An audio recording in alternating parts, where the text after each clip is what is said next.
Hello students, in today's class we are going to see domain and range of trigonometric functions. Then we will see graphs of trigonometric functions. सबसे पहले हम देखते हैं कि domain and range of trigonometric functions क्या होते हैं।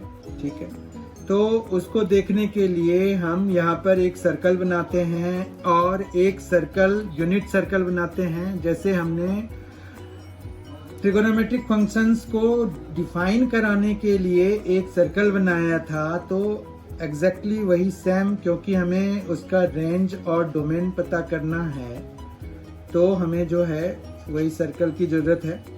तो लेटेस्ट मेक अ सर्कल है, यूनिट सर्कल हमने बना लिया।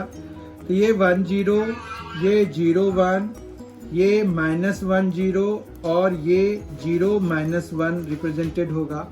फिर हमने डिफाइन किया था, यहाँ पर कोई पॉइंट ले लिया ए बी, और यहाँ पर जब हमने यहाँ से एक राइट एंगल ट्रायंगल बनाने की कोशिश करी थी तो ये ए हो गया था और ये 1 है, तो a/1 cos थीटा हो गया था। तो हमने यहाँ पर cos थीटा, ये अगर थीटा ले लेते हैं तो यहाँ पर क्या आ गया, cos थीटा = a आ गया।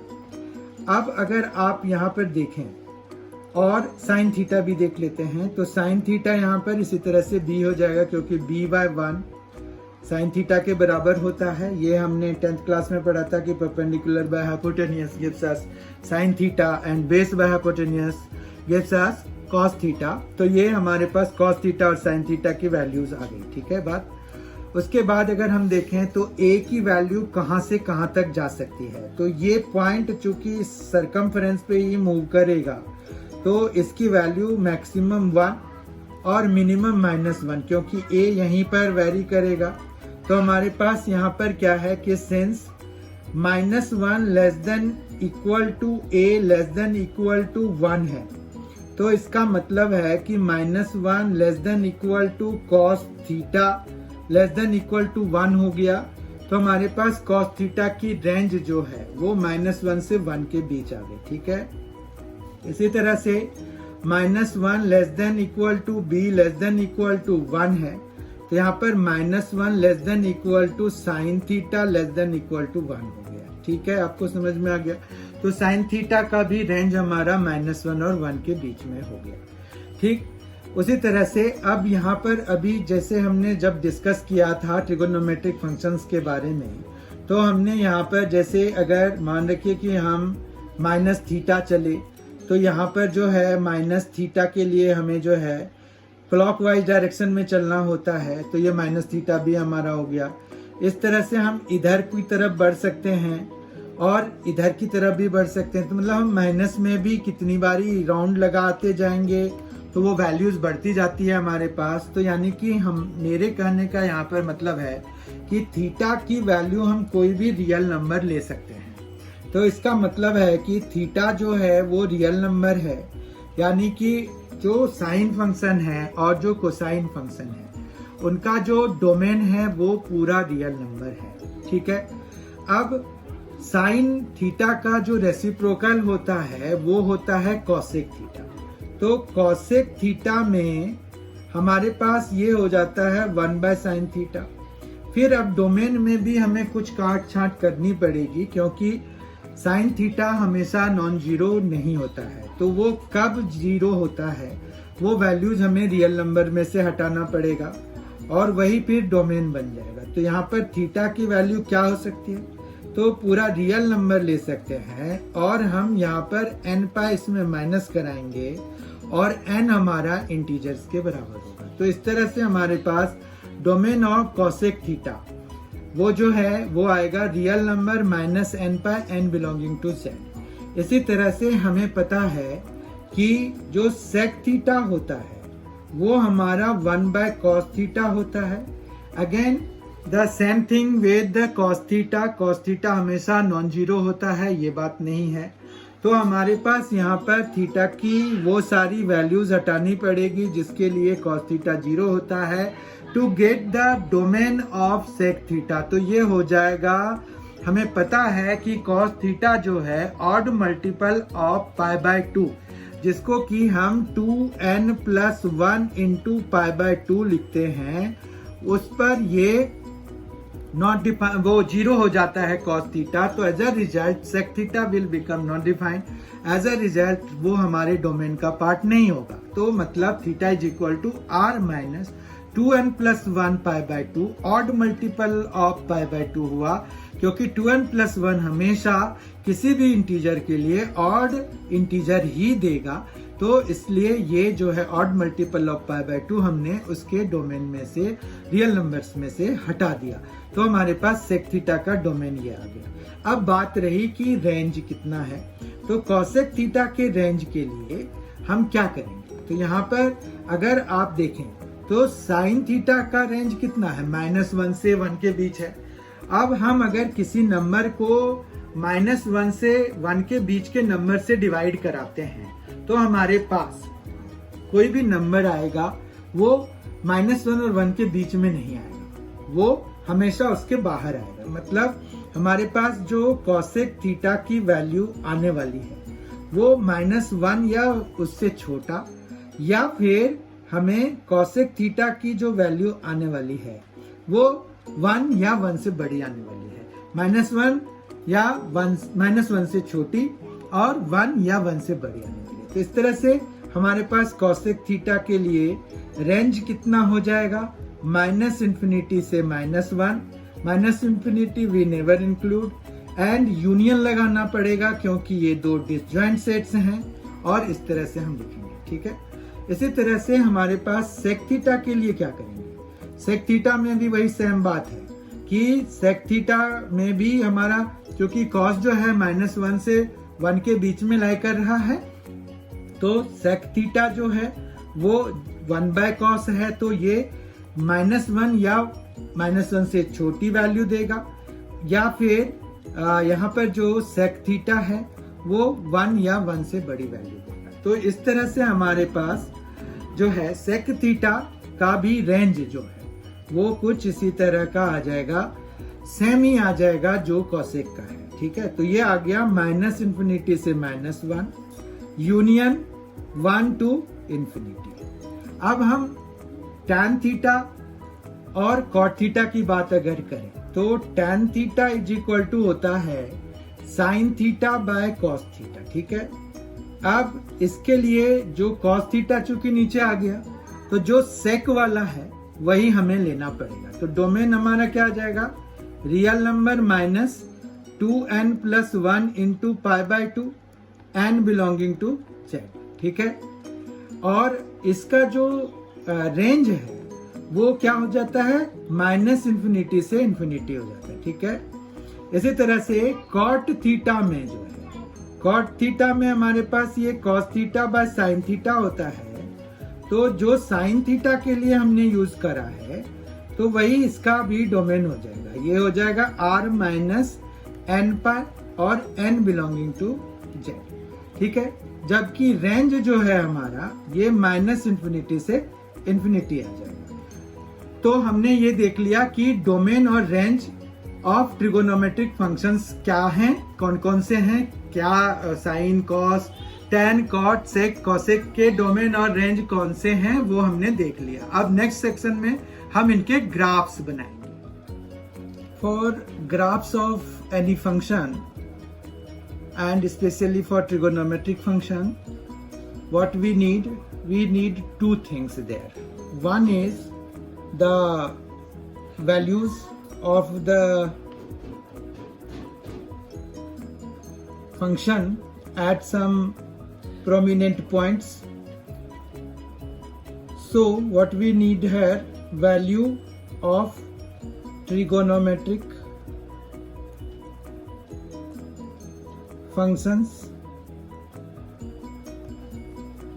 values of trigonometric functions like at 0 degree what is the value, 0 degree, 30 degree, 45 degree, 60 degree, 90 degree, and beyond that also, because we will not confine ourselves to only 0 to 90 degree while we were drawing the graph of any function. So we need some values at prominent points of the function. So value of trigonometric functions is needed there, and then what we need behavior of trigonometric functions. What behavior means? Behavior means in which interval it is increasing, in which interval it is decreasing, or for some time it is static there.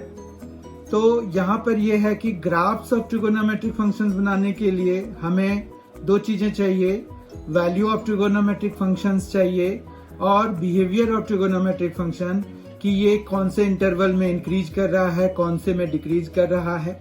तो अगर हम let us begin with the graph of sine function, तो हमें अगर f(x) is equal to sine x का graph बनाना है, तो इसके लिए अब ये तो पूरे रियल नंबर के लिए डिफाइंड होता है, तो हम जो है यहाँ पर ये एज्यूम कर लेते हैं कि हम -π से लेकर के पाई तक का ग्राफ बनाएंगे. इस तरह का आपके पास दिया हुआ रहेगा, या तो आप -2π से 2π कर सकते हैं, या -π से π कर सकते हैं, या 0 से 2π, मतलब जो भी दिया हुआ रहेगा उसके हिसाब से आपको बनाना होगा.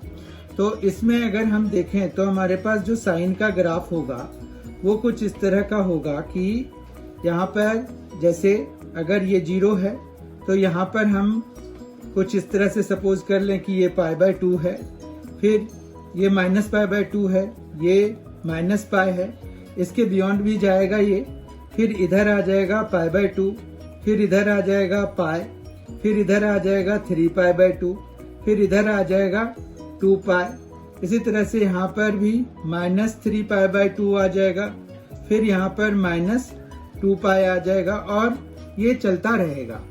फिर हमारे पास जो वर्टिकल एक्सिस पर है उस पर हम क्या क्या लिखते हैं, तो उस पर हमें चूंकि साइन का ग्राफ बनाना है अभी, तो हमें -1 और 1 की से ही काम चल जाएगा. अब हमें पता है कि साइन 0 पे 0 होता है और π/2 पे 1 होता है, फिर इसकी वैल्यू इंक्रीज करती है 0 से π/2 में, ठीक है. फिर π/2 से π में ये डिक्रीज करती है, फिर हमारे पास ये डिक्रीमेंट जो है इसका यहाँ तक 3π/2 तक भी जाता है. तो ये कुछ इस तरह से बनेगा. ये ग्राफ को बनते हुए देखिए आप, तो आपको ज्यादा समझ में आएगा. अगर हम इसके बियॉन्ड भी, मतलब मान रखिए कि हमने यहाँ पर -2π से 2π ले लिया, तो ये कुछ इस तरह का बनेगा कि ये -1 तक पहुंच गया. उसके बाद जो है फिर ये वापस 2π पे आ जाएगा, वो इस तरह से ग्राफ बनेगा. ठीक है, आपको समझ में आ गया होगा. अब इसी तरह से -π/2 पे इसकी वैल्यू -1 के बराबर हो जाती है. ठीक है, -1 के बराबर हो जाती है, तो ये ले लिया हमने. यहाँ पर भी हमें इस तरह से ये आएगा, फिर ये पाई पे वापस जाके 0 हो जाएगा, और फिर ये इधर -3π/2 पे ये 1 के बराबर हो जाएगा, और ये फिर 2π पे आके 0 हो जाएगा. तो इस तरह से हम देख पा रहे हैं कि साइन का ग्राफ जो है इंक्रीजिंग डिक्रीजिंग होता है, और ये कॉन्टिन्यूस भी होता है. ठीक है, तो हम जब कॉन्टिन्यूटी ऑफ फंक्शंस कर रहे होंगे इन 12th क्लास, तो हमें इसकी जरूरत पड़ सकती है, या फिर हमें पहले से पता होगा कि साइन x फंक्शन जो है ये कॉन्टिन्यूस फंक्शन है. इसके अलावा ये आगे भी इसी ट्रेंड पे ये जाता रहता है, तो हम ग्राफ में इस तरह से दिखा देंगे. तो ये हमारा क्या हो गया, ग्राफ ऑफ साइन फंक्शन हो गया. ग्राफ ऑफ साइन फंक्शंस के लिए हमने क्या किया, प्रोमिनेंट पॉइंट्स पे, जैसे 0 पे, π/2 पे इसकी वैल्यू 1, π पे 0, 3π/2 पे -1, 2π पे फिर से 0, और फिर हमने ये देखा कि इसका बिहेवियर कैसा है. तो हमने देखा कि 0 से π/2 ये इंक्रीज कर रहा है, इनफैक्ट -π/2 से π/2 तक ये इंक्रीज कर रहा है. यू कैन सी दिस, ये इंक्रीज कर रहा है. फिर हम स्मूथ कर्व बनाते हैं, कोशिश करते हैं कि हमारा जो कर्व हो वो स्मूथ हो. The graph of cos x, fx is equal to cos x will be similar to the fx is equal to cos x will be similar to the graph of sin x, and for this we will also we need the same values like value of trigonometric functions and behavior of trigonometric functions will be needed here. Again हम यहाँ पर graph के लिए ये एक वो coordinate axes हम बनाते हैं, फिर हमारे पास यहाँ पर 0, फिर ये 1 और इधर -1 ले लेते हैं, फिर हमारे पास यहाँ पर जो है ये इस तरह से बनेगा 0, फिर जो है ये π/2 पे ये 0 हो जाता है, फिर यहाँ पर पाई पे ये -1 की तरफ जाएगा, ये यहाँ पहुंच जाएगा, फिर ये 3π/2 पे फिर से वापस 0 आ जाएगा, जबकि ये 3π/2 हो गया, और जबकि ये 2π पे फिर से ये 1 की तरफ आ जाएगा। तो ये कुछ इस तरह का ग्राफ बनेगा। ये वाला जो पॉइंट है ये -π/2 है, फिर पाई के लिए हमारे पास ये हो जाएगा, यहाँ पर जो है -1 हो गया, तो ये पाई -π पे हो गया। उसके बाद जो है हमारे पास ये फिर से -3π/2 पे ये 0 हो जाएगा, जबकि -2π पे ये फिर से ऊपर की तरफ जाएगा और यहाँ पर 1 आ जाएगा। ठीक है, तो इस तरह से हम देख पा रहे हैं कि हमारा जो ग्राफ है वो cos x का किस तरह से बनाया जा रहा है, क्योंकि ये वैल्यूज हमने बहुत कम वैल्यूज ली हैं। आप और भी वैल्यूज लेके ये चेक कर सकते हैं कि -2π से 2π के बीच का ग्राफ इसका कैसा सा होता है। tan x के ग्राफ के लिए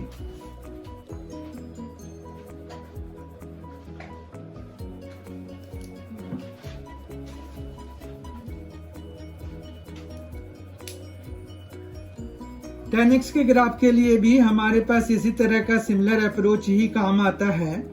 यहाँ पर जैसे fx is equal to tan x है, और हमने अगर -2π से लेकर 2π तक की वैल्यू कंसीडर करी है, तो हम पहले यहाँ पर कोऑर्डिनेट एक्सेस बना लेंगे।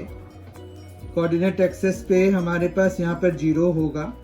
फिर यहाँ पर एक बात ये होती है कि tan की वैल्यू जो है ऑड मल्टीपल ऑफ π/2 पे नॉट डिफाइंड हो जाती है, तो ये कुछ इस तरह का होगा, और ये हमेशा इंक्रीज ही करता है इस इंटरवल में, तो ये इंक्रीजिंग ऑलवेज इंक्रीजिंग फंक्शन ही है। तो ये π/2 हो गया। फिर हमारे पास यहाँ पर ये 3π/2 पे फिर से ये यही सिचुएशन आएगा हमारे पास। तो ये जो है यहाँ से यहाँ पर पाई पे ये 0 हो जाता है, तो ये कुछ ग्राफ इस तरह का बनेगा। ठीक है, और ये पाई तक आ गए, ये 3π/2 तक आ गए, हम 3π/2 तक आ गए, और अगर हमें 2π तक बनाना है तो 2π तक में ये जो है कुछ इस तरह का ही बनेगा। यहाँ पर इतना पार्ट ही आ पाएगा। ठीक है, इतना समझ में आ गया। इसी तरह से हम जो है और आगे अगर बढ़ेंगे तो ये -π/2 है, तो यहाँ पर -3π/2 के लिए हम मान रखें कि डॉटेड लाइंस बना देते हैं, तो ये आ गया -3π/2, और फिर हमारे पास यहाँ पर -π पे ये 0 हो जाता है, तो ये कुछ इस तरह का ग्राफ यहाँ पर बन जाएगा। फिर -π के लिए यहाँ पर हमें बस -2π के लिए यहाँ से हमें बस ये यहाँ पर लाके मिला देना है। तो ये कुछ इस तरह का ग्राफ बनेगा, किसका, tan फंक्शन का, टेंजेंट फंक्शन कहते हैं इसको। तो ये कुछ इस तरह का ग्राफ बनता है। ठीक है, तो ये जो है हमने साइन, कॉस और tan के ग्राफ्स बना लिए। अब हम देखते हैं कि cot x का ग्राफ कैसे बनाएंगे। तो हम अगर fx is equal to cot x लेते हैं, और मान रखिए कि हमने फिर से -2π से लेकर के 2π तक का ही ग्राफ बनाना है, तो इसके लिए हमारे पास सबसे पहले तो वही कोऑर्डिनेट एक्सेस हमें बनाना पड़ेगा। और cot x के लिए हमारे पास ये है कि ये हमेशा डिक्रीजिंग है, पर जीरो पे कॉट एक्स की वैल्यू कितनी होती है आप अगर देखें तो जीरो पे इसकी वैल्यू कितनी हो जाती है। Cot zero is cos zero by sine zero, तो 1/0 हो जाएगा, यानी कि नॉट डिफाइंड हो जाएगा, ठीक है। जबकि अगर पाई बाय 2 पे देखें तो पाई बाय 2 पे इसकी वैल्यू 1 होती है, ठीक है, क्योंकि पाई बाय 2 पे इसकी वैल्यू 0 हो जाती है, ठीक है। और उसी तरह से फिर माइनस इन्फिनिटी, तो हमारे पास यहाँ पर क्या हो गया कि cos pi by 2 by sine pi by 2 0/1, तो यानी कि पाई बाय 2 पे ये 0 हो जाता है, ठीक है। तो हमारे पास यहाँ पर ये है कि अगर हम मान रखिए कि ये इस तरह से बना लें पाई का और इधर 2 पाई का, ठीक है, तो हम इस तरह से बना पाएंगे, ये पाई हो जाएगा, ये 2 पाई हो जाएगा, और ये पाई बाय 2 पे हमें जो है इसकी वैल्यू अभी हमने देखा कि 0 होता है, तो ये ग्राफ कुछ इस तरह का बनेगा, ठीक है। इसी तरह से 3 पाई बाय 2 पे यही हाल होगा, जो पाई बाय 2 पे हुआ वो 3 पाई बाय 2 पे भी होगा, तो यहाँ पर भी ग्राफ कुछ इस तरह का बनेगा कि ये जो है यहाँ पर आके, अच्छा ये जो डॉटेड लाइन्स हमने बनाए हैं इसको कभी भी ये टच नहीं करेगा, ठीक है। इसी तरह से यहाँ पर माइनस पाई के लिए हमारे पास एक डॉटेड लाइन बनाना पड़ेगा, और फिर हम जो है -2 पाई के लिए भी एक डॉटेड लाइन बना देंगे, और फिर इनके बीच में जैसे यहाँ पर -3 पाई बाय 2 और यहाँ पर -पाई बाय 2 मार्क कर देंगे, और इस तरह से ये यहाँ पर 0 होते हुए और ये इधर को चला जाए। इसी तरह से ये जो है यहाँ से 3 पाई बाय 2 को क्रॉस करते हुए ये यहाँ चला जाएगा, ठीक है। तो इस तरह से हमें कॉट एक्स का ग्राफ मिल जाता है। अब अगर हम देखें तो fx = sec x का ग्राफ के लिए भी हम ऐसे ही अप्रोच लगाते हैं। पहले हम इसमें कोऑर्डिनेट एक्सेस बना लेते हैं। कोऑर्डिनेट एक्सेस हमने बना लिया, इसमें जो है हमारे पास कुछ प्रोमिनेंट वैल्यूज, जैसे sec x पे जो 0 की वैल्यू, मतलब sec 0 की वैल्यू 1, और फिर आपके पास 1 से बड़ी ही वैल्यू आती है। दूसरी बात है कि sec जो है वो cos का रेसिप्रोकल होता है, तो हमारे पास ये पाई बाय 2 को टच नहीं करेगा, पाई बाय 2 वाली लाइन को, और -पाई बाय 2 वाली लाइन को भी टच नहीं करेगा इसका ग्राफ, ठीक है। तो इस तरह से अगर हम देखें तो हमारे पास इसका ग्राफ कुछ इस तरह का बनेगा कि ये 1 पे ऐसे आएगा यहाँ पर, और फिर ये वापस इधर चला जाएगा, ठीक है। इसी तरह से यहाँ पर ये आपका -पाई बाय 2 है और ये पाई बाय 2 है। फिर हमारे पास यहाँ पर 3 पाई बाय 2 की लाइन बनेगी, एक 3 पाई बाय 2 की एक लाइन बनेगी, और यहाँ पर जो है 3 पाई बाय 2 की लाइन बनी, और यहाँ पर ये -1 है, तो हमारे पास यहाँ पर जो ये ग्राफ इसका बनेगा ये कुछ इस तरह का बनेगा, ठीक है। ये जो है इसको टच नहीं करेगा, पाई बाय 2 या -पाई बाय 2 वाली लाइन को ये टच नहीं करेगा। इसी तरह से हमारे पास इधर भी ये जो -पाई बाय 2 है, तो हमारे पास इधर -3 पाई बाय 2 की लाइन बनेगी, और यहाँ पर ये -1 के लिए ये -1 तक जाएगा, और फिर ये वापस इधर को आ जाएगा, ठीक है। -1 ये कब होगा, ये -पाई पे होगा। यहाँ पर भी जैसे ये -1 कब हुआ, पाई पे हो जाएगा, ठीक है। इसी तरह से हमारे पास यहाँ पर ये -3 पाई बाय 2 हो गया, और फिर इधर यहाँ पर 2 पाई होगा, -2 पाई, और इधर भी यहाँ पर 2 पाई होगा। तो ये जो है यहाँ पर अगर देखें तो इसके सीधे में यहाँ तक आएगा, तो ये कुछ इस तरह का आधा अधूरा सा यहाँ पर बनेगा, ठीक है। और इधर भी हमारे पास यहाँ पर ये 1 के लिए 2 पाई पे, तो यहाँ से ये हम ऐसे ले लेंगे, ठीक है। तो इस तरह से हमारे पास ये fx = sec x का ग्राफ बन जाता है।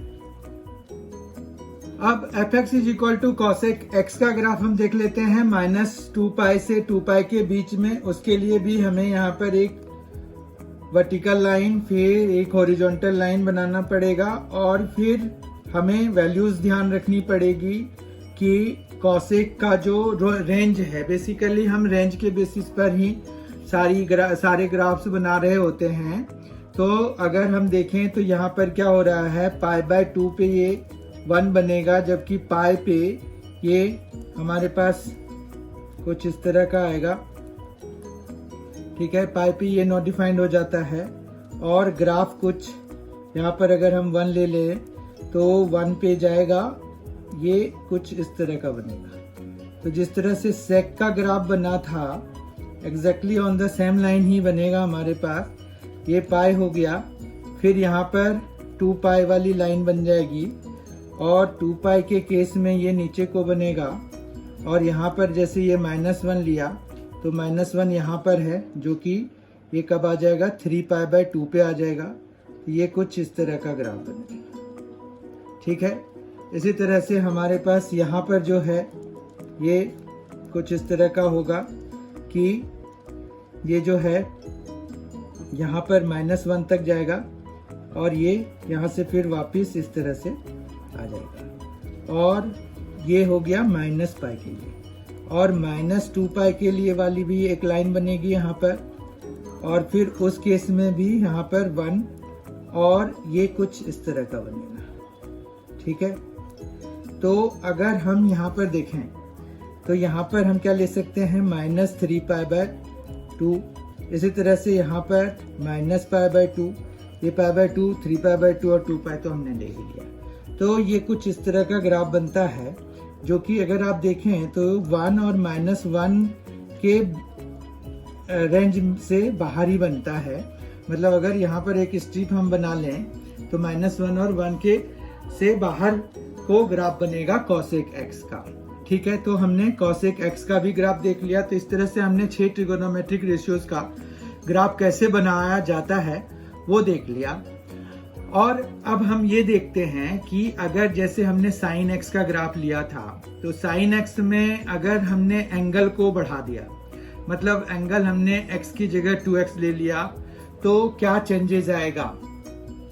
तो ये है साइन एक्स का ग्राफ। साइन एक्स में अगर हम x की जगह 2x का ग्राफ बना रहे हैं तो बेसिकली क्या क्या चीजें होंगी। तो आप अगर देखो कि जो साइन x की वैल्यू 1 है तो साइन 2x की वैल्यू, मतलब साइन x की वैल्यू 1 कब है, x जब π/2 है। तो साइन 2x की वैल्यू 1 कब हो जाएगा, जब 2x इज इक्वल टू π/2 होगा। तो इस तरह से π/4 पे वो 1 बन जाएगा। समझ रहे हैं आप। तो यहाँ पर क्या होगा कि आपका जो ये है π/2 पे फिर 0 हो जाएगा। तो अगर हम साइन x का ग्राफ में ये देखें तो हमारा क्या हो जाएगा कि π/2 पे ये 0 आ जाएगा, मतलब ये वाली चीज यहाँ आ जाएगी। समझ रहे हैं आप बात को। मतलब आपका ग्राफ जो है ये कुछ इस तरह का बन जाएगा। हम इसको दूसरे कलर से बना लेते हैं। ये जैसे अगर हमने दूसरा कलर रेड कलर ले लिया तो हमें यहाँ पर ग्राफ जो है ये कुछ इस तरह का बनेगा। ठीक है, समझ रहे हैं आप। यहाँ पर फिर जो है ये 3π/2 पे यहाँ पर जो जैसे ये है तो इस तरह का हो जाएगा। मतलब ये जहाँ पर ये आधा राउंड लग रहा है वहां पर ये पूरा राउंड लग जाएगा। समझ रहे हैं आप। तो ये जो है इस तरह का हो रहा है। ये ऐसा क्यों हुआ, क्योंकि 2x हो गया ना, तो यहाँ पर जो उनकी फ्रीक्वेंसी है, मतलब जो चेंज होने की फ्रीक्वेंसी है या पीरियड है, वो आधा हो गया। ठीक है, तो जब एंगल हम ट्वाइस करा देते हैं तो पीरियड हमारा आधा हो जाता है। इसी तरह से अगर हमारे पास जैसे ये तो साइन 2x के लिए है, साइन 2x में हमने क्या किया कि यहाँ पर इस तरह का ग्राफ बनेगा।